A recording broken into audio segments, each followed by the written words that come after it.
What is up, everybody? I'm Yost Expression here, and today I'm going to be bringing to you guys some domination gameplay here. And it's double XP weekend right now, and the gun that I'm going to be using this gameplay here is going to be the Vector Silence with a foregrip and also a fast mag on it. So I'm going to be doing some intense work on these kids throughout the entire game, and I'm just going to be I wanted to talk to you guys today really about a lot of tips that you can use easily for yourself to play on some kind of like small maps, because I know it's double XP weekend and you're running around a lot, and sometimes you get really frustrated with some of the things that happen. Sometimes you'll get like spawn trap real hard, and sometimes you'll get like unfair kills, or your spawn and there'll be like a grenade or something like that. Something that just really pisses you off about small maps and the way that they run. And then there's the part where we like small maps because we can run around and get a bunch of kills on them. But today I want to talk about a lot of tips that you can use for yourself, even not even Call of Duty related, even to just get like some high scoring gameplays, or not even like just having fun or playing the game and kind of calming yourself down. So one of the tips that I use when I kind of get frustrated with playing on Nuketown 2025 for the double XP weekend is when I'm getting like a bad game, I'll die like 2 or 3 times at the beginning of the game, and then a bunch of other things will come into play where it just doesn't seem like the game's working out for me. Sometimes what I'll do is I'll kind of play more defensively, because on Nuketown everyone kind of likes to play offensively, so you'll see everyone like running around and everything and throwing grenades and crap like that. So there's too many offensive players, so what you gotta do basically is switch to be a defensive player and kind of hold back on a position and kind of help your team more than just helping yourself, because everyone is really just like a point whore and everyone wants to run around and get all these kills and everything, because you know it's double XP, so everyone's happy and wanting to go around and get everything and get as much XP as they can while they can. But that's not always the best thing to do.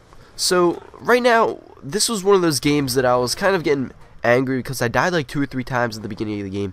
But you see me, I'm playing a lot of defense in this house right here, because the houses are a really good spot to play defense in, because it is like the best cover to hide in on either side of the houses, because it allows you to not get shot from anyone that's running outside really.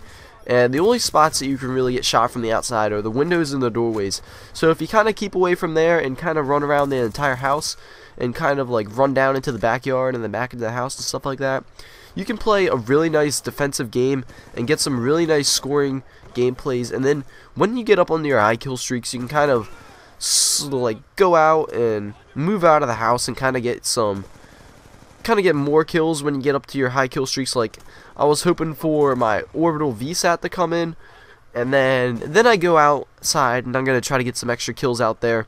So that's a great tip that I use. Try to calm myself down by playing a decent defensive player, so that I'm not like raging when I die like 100 million times without getting a kill. So I just kind of calm myself down that way, and it helps me out by getting good gameplays, so I can kind of turn games around from being bad. And it definitely makes the game, not the gun, my bad. It makes the game a lot funner, I think, if you try to not always like go for what's really like in the game. So you gotta kind of play defensively sometimes instead of always playing offensively, and then you can get up on your high scoring stuff, and then the game will be fun again. So that's a great tip that I always use for myself. The next tip that I wanted to talk to you guys about today for some small maps and small map playing on, like especially Nuketown, is the playing kind of like edgy. And what I'm saying when I say play edgy is kind of play towards the edges of the map, and you can't really run through the middle, because that is like the huge converging point for everything you can possibly know, because everyone's going to come into the middle. So if you're standing between those 2 trucks, that is one of the most vulnerable places that you can stand. So instead of standing in the middle of those 2 trucks, what I recommend doing is either stay in the houses and try to get some kills like I'm doing right now from the window or from the doorway.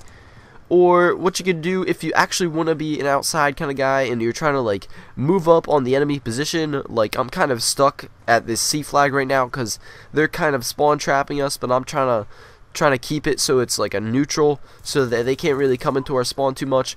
But what you gotta do is, if you're trying to play outside, you have to towards those trucks. That truck in front of me to my left right now is a good truck to actually play behind, because it has that chair and that big shelf that you can kind of hide behind, so it kind of helps you out if you're trying to hide there. So it's a nice spot to kind of get a couple kills, and then what you want to do after you get a couple kills is you can run back into the house and kind of set yourself up for some more kills. So that's what I was doing basically in the beginning half of this game, and I was getting a lot of kills that way. So I was playing really defensively. And then another thing that I want to talk to you guys about today is, some people, like, when it gets towards the end of the round of domination or demolition or whatever the game type you're playing, they'll kind of get like anxious and feel like they're gonna run out of time and get their kill streaks. But that's like, as you just saw, your kill streaks carry over to the next round, so you don't have to be like angry at yourself or get like super scared that you're not gonna keep your kill streaks through the next round, so you gotta get your kill streak real quick. That's not the case at all. So right there, I just carried over my orbital VSAT to the next round, so that is gonna help me out for the rest of the game, and it's gonna get me up to my dogs, which is a really nice thing to have on. I just got to level 54, so I'm gonna try to get a swarm gameplay before I prestige. That'll be nice to see, and I'm gonna try to get it with a bunch of different SMGs. I'm gonna try to get some high scoring gameplays like this one with a bunch more of SMGs. You'll see me after I get my dogs, I go mad hard on these kids, and this is one of those gameplays that I really wished that, like, I don't know, this could have been 100+ gameplay, I believe, but as you'll see, like, when I pull up the scoreboards and stuff like that, that my team is probably the worst team that I've ever played with. Like, everyone is -20, and it was really depressing to me that I could have gotten a better gameplay.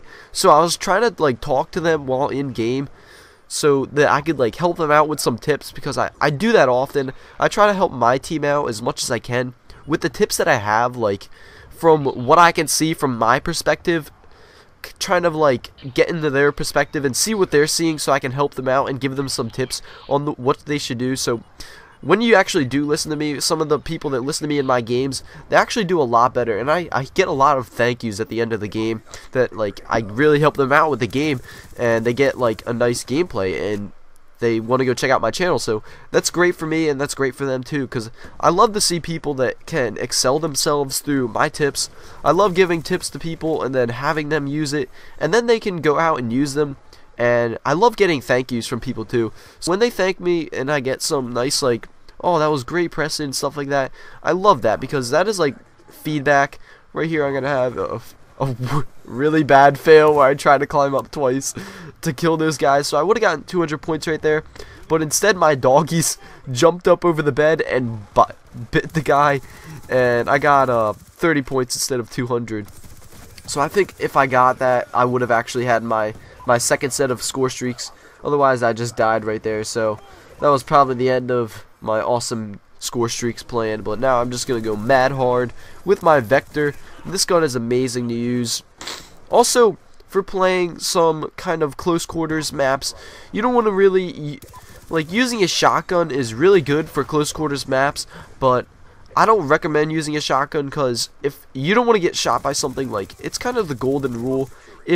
Do things to people that you want to be done. So if you don't want to get shot by a Remington, don't run around with a Remington. If you don't want to kind of like, I don't know what I'm trying to say, but if you don't want something to happen to you, then don't use it. So other people won't use it, because they can get ideas. Like if you're running around with a, I don't know, like KSG, any kind of shotgun, or maybe even assault shield and camping behind it, don't do that, because other people will do that to you, and if you don't want that to be done, then don't do it, because it's not fun for anyone else. The next tip that I wanted to give to you guys today for playing on small maps, and when you're, especially Nuketown, like I've said before, especially when you're playing on maybe, I don't know what the other small maps are in this game, but when you're playing on small maps, you're going to want to play for the team. And what I'm saying with this, playing for the team, is really try to help your team out, because if you're not playing with the team, then if you're like running out on your own, you're more likely to die, is what I believe. So if you're playing closer to your team, you have a higher chance of staying alive and that can get you up onto some high score streaks, because sometimes when you're playing on small maps, you'll find out that your teammate just saved your life and you don't even know it. Like, you'll be running and then he will get a rescue medal for that, so he'll actually get some extra points for saving your life and you don't even know it. But that's a great tip that I like to use playing around my team. So my team's kind of stuck here at C, so I'm going to kind of stick at C instead of running out, because I know the enemies on the other side of the map. I know where they are exactly, especially for Nuketown. There's only 2 spots really that you can spawn, is in both backyards and maybe a bit on the side. But that's pretty much it for this video, guys. If you want to go check out some of my other commentaries, that'd be really great. And please remember to comment on this video if you enjoyed, like give me a thumbs up and stuff like that. Also, follow me on Twitter. Check out some of my t-shirts. This is X Preston signing off. See you guys later.